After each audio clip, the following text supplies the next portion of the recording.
Unless you've been hiding under a rock, there is no way you haven't witnessed the sensation that is Squid Games. It's taken the Western world by storm and literally has everybody and their grandmothers talking about it. It's even spawned TikTok challenges.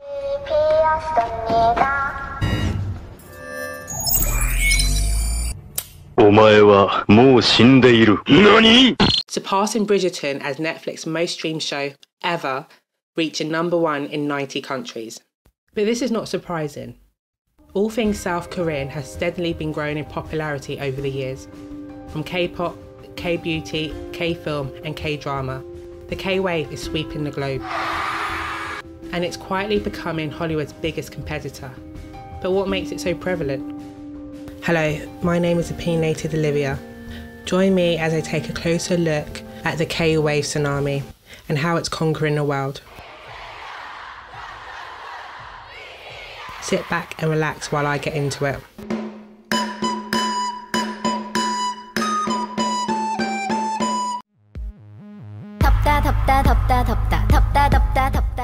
Korean wave, or widely referred to as K-wave, literally means the wave of Korean popular culture and its increasing global popularity.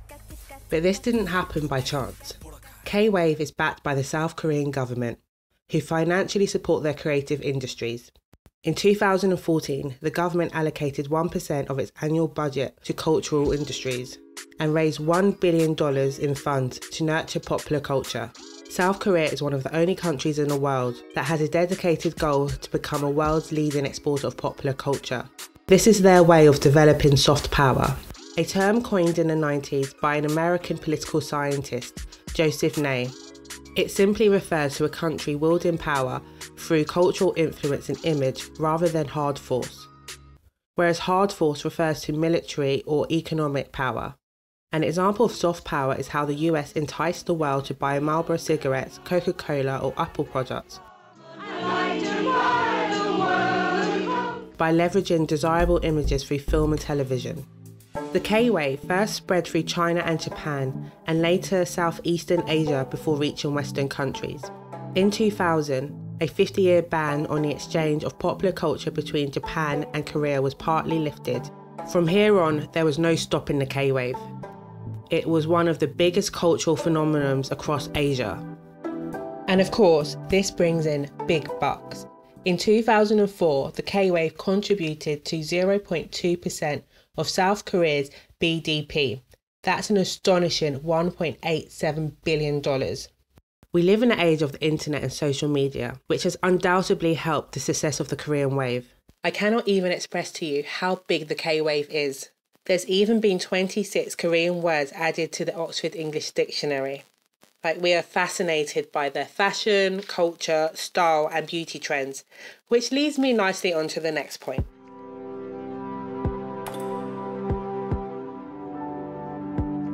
K-beauty is all about health, hydration and luminous skin. It really focuses on the importance of skincare and not just makeup. The goal is to look youthful and natural. And this has sort of become a common perception on how we observe South Koreans, from K-pop stars and celebrities who perpetuate the high Asian beauty standards. It would be an understatement to say we in the West are not captivated by this. We have embraced and even adopted this beauty trend.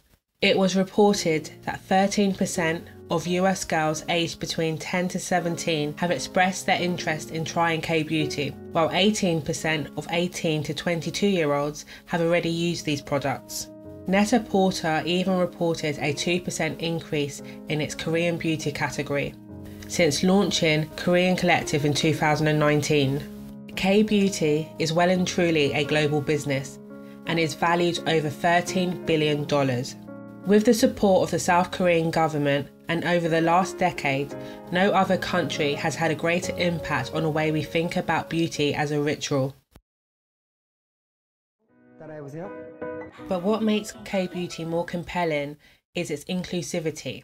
Male K-pop stars defy Western beauty norms. In South Korea, they wouldn't bat an eyelid at a guy wearing makeup or question his masculinity or sexuality. However, this was not always the case. In the 90s, South Korean men were largely portrayed as tough guys or rebellious kind of guys. But by the mid-90s, this changed when boy band taiji came onto the scene. But more about them later. This forward-thinking approach is one of the main reasons the world has become so intrigued with K-beauty, setting South Korea as one of the top 10 beauty markets in the world. However, K-beauty has faced its criticism for putting too much pressure on especially young people to keep up with their high beauty standards. South Korea has the world's largest rate of cosmetic surgery, and in 2015, 1/3 of South Korean women between 19 and 29 have claimed to have plastic surgery. The pressure to uphold the beauty standards are even felt within the job market. Many companies require a photo and even have the cheek to ask for height details. Beauty is seen as a means for socio-economic success, and even some of our beloved K-pop idols have succumbed to the pressures of cosmetic surgery. But that's not what this video is about. Serums, acids, oils, cushion compacts, CC creams, BB creams and face masks have all exploded in popularity. And with reasonable prices and cute packaging, no wonder K-beauty has been a success.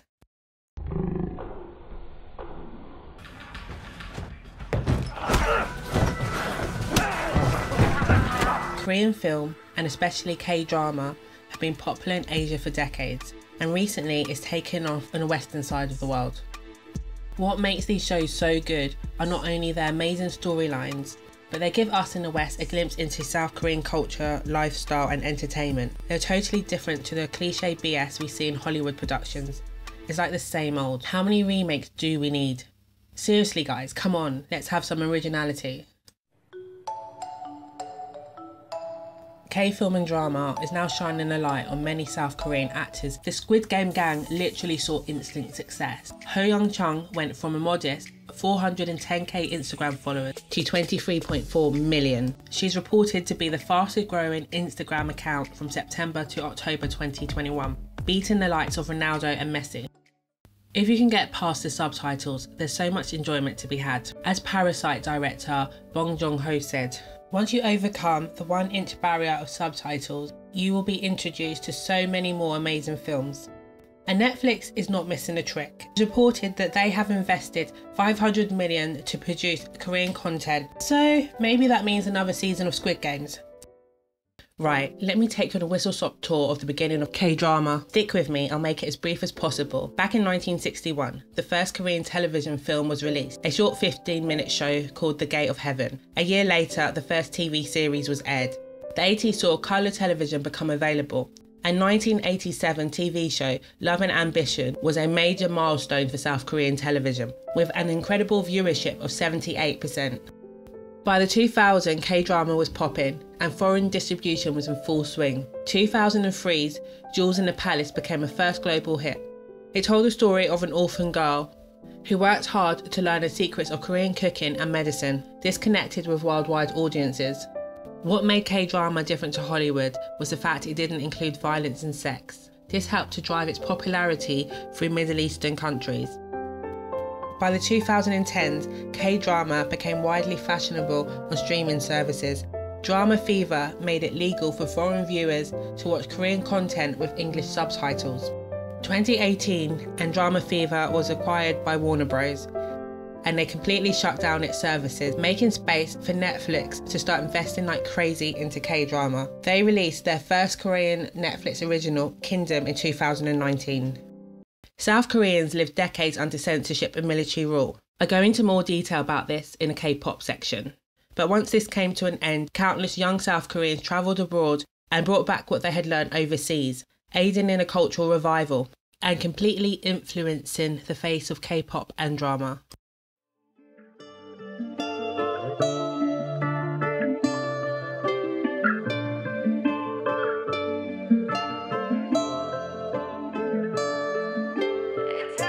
Known for bright colours, slick choreography, catchy tunes and flawless production, Korean pop, also known as K-pop, has been dominating the music industry for the last 10 years. And in 2020, it was worth a remarkable $5 billion. K-pop has progressively been gaining worldwide fans, and let's not play this down right, it is huge.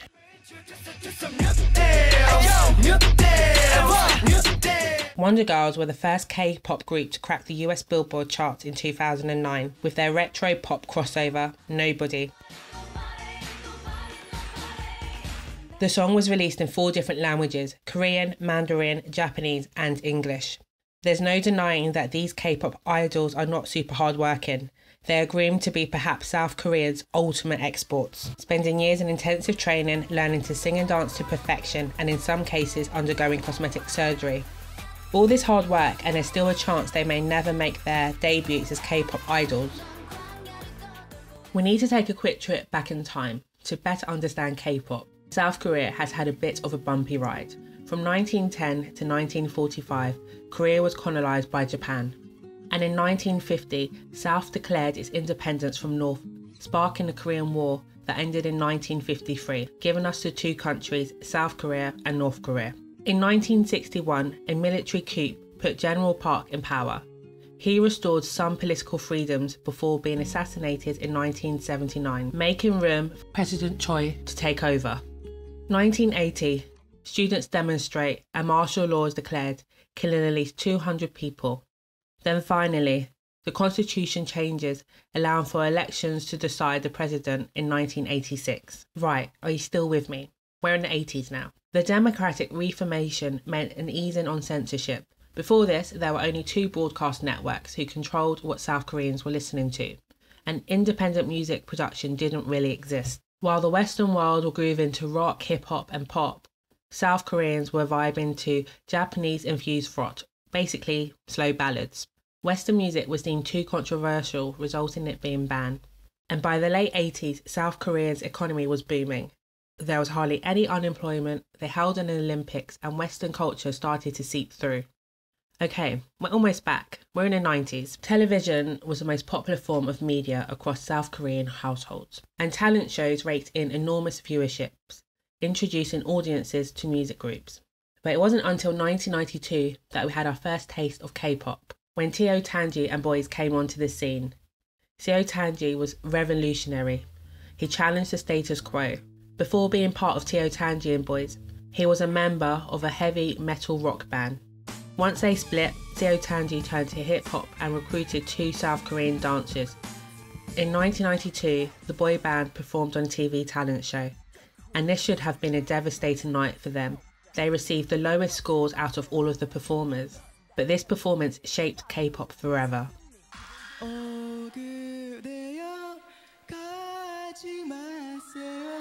The following day, their song, I Know, shot straight to the top of the charts and stayed there for 17 weeks.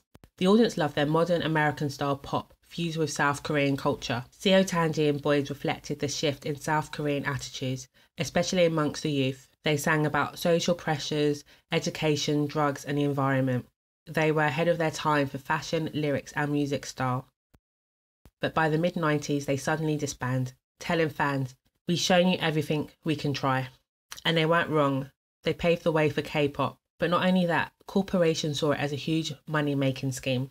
And in the mid-90s, 3 major studios were formed. There was SM Entertainment, JYP Entertainment, and YG Entertainment, which was founded by, do you remember this guy? Yang Hong-sung was 1/3 of Teo Tanji and boy. If I butcher any of these pronunciations, I'm really sorry. I'm a British girl. I can barely speak English properly, let alone pronounce Korean, so please forgive me. These music studios began to manufacture and churn out multiple boy and girl groups to compete with each other, such as Hot, Drunken Tiger, T2, Turbo, Diva, God, Eve, NRG, to name a few. The first generation of K-pop groups set the tone for fashion, dance routines and having attractive members. It was South Korea's version of Western pop bands of the 90s.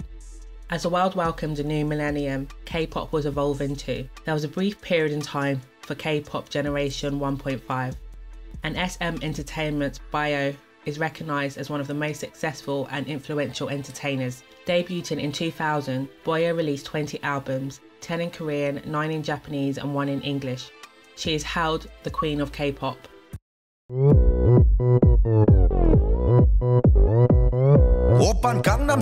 Well, you may have heard of this little social media called YouTube. YouTube played a massive factor in making K-pop accessible to worldwide masses. PSY and his viral song Gangnam Style played a gigantic part in the history of Korean music. It was the first time many of us Westerners had heard Korean pop, making $8 million in YouTube revenue, and is listed 11th on YouTube's most watched videos with over 4.2 billion views.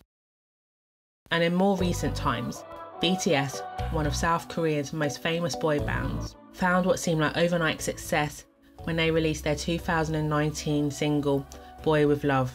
It became the most viewed music video in its first 24 hours of release. And let's not forget about the girls. Blackpink's single, Kill This Love, reached 56.7 million views within its first 24 hours. But hey, these records have already been smashed. As of 2021, BTS Butter reached 108.2 million views in its first 24 hours. Crazy, right? The art of going viral is thanks to stunning visuals, catchy beats and dance routines.